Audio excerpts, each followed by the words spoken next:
Hey LEGO fans, and welcome back to MB Bricks. My name is Maya, and today we are looking at a brand new Lord of the Rings build, a small scene where the Hobbits are fleeing to Bree via the Bucklebury Ferry. If you like Lord of the Rings builds, be sure to leave a like and a comment below, and don't forget to hit that subscribe button to see more. Now, without further ado, let's take a closer look at the details. This is a very quick, dramatic scene found in the first part of the Fellowship of the Ring.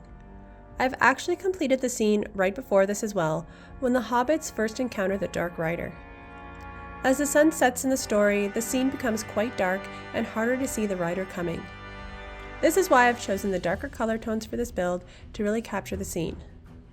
The Hobbits must make it to Bree, and Merry suggests that they take the Bucklebury Ferry. It is then a race through the forest, trying to avoid the Nazgul and make it to the ferry safely, as the Dark Rider cannot enter the water. The Hobbits jumped over the fence lining the forest and headed straight down the field towards the water, Frodo bringing up the rear. They untethered the rope holding the boat to the dock and urged Frodo to hurry as the Dark Rider gains on him. The boat is a new-to-me technique using several 1x1x6 pillars built sideways and connected with plates on either side. The ferry was a rope ferry, meaning riders pulled themselves back and forth between the shores using a rope and pulley system, and I have represented the rope with a flex tube with a slight bend. Between the shore and the water there are a ton of reeds, and I've built these using many olive green 3-stem plant pieces. The dock was a very simple build with 2 lanterns on the end that were lit nightly for passengers. There were a couple of small trees beside the shack, but other than that the field was fairly empty until you reached the forest beyond the build. The other main part of this build is the little shack that is located near the dock.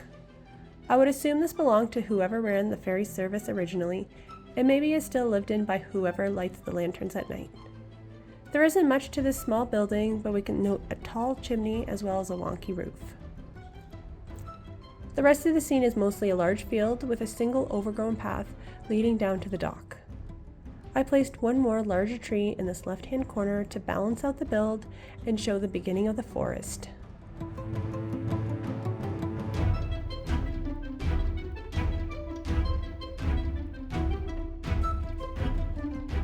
And that covers everything for this Lord of the Rings build of Bucklebury Ferry.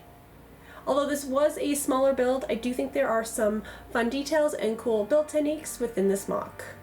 If you enjoy Lord of the Rings builds, be sure to check the description below. I will leave a link to a playlist of all those types of builds on my channel.